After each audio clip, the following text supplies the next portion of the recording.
اکٹھا نہیں ہے، ریت کے ذروں کی طرح وقت کے ساحل پر ٹھوکریں کھاتے پڑے ہیں، اور کوئی بھی ایک ایسا نہیں ہے کہ ان ذرات کو ایک ساتھ باندھ کر ایک چٹان بنائے۔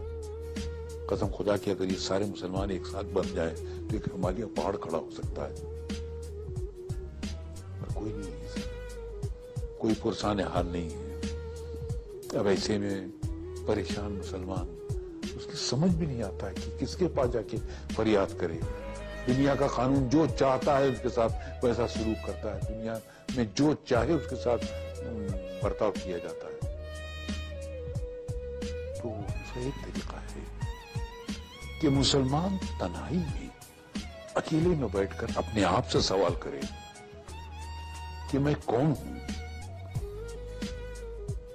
کس خاندان سے میرا تعلق ہے، میرا لیڈر، میرا سربراہ کون ہے؟ تو اس کا دل، اس کی روح،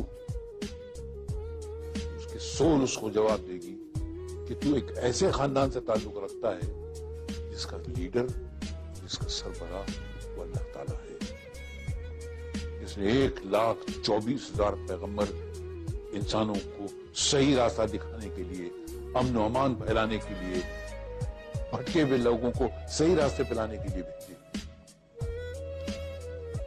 اس خاندان سے مسلمان تعلق رکھتا ہے۔ آج جو جتنے بھی لوگ ہیں ہمارے سربراہ، ہمارے لیڈر بنتے ہیں، وہ اس پیغام کو نہیں دے رہے ہیں جو اللہ تعالیٰ نے اپنے پیغمبروں کے ذریعے دنیا میں بھیجا ہے۔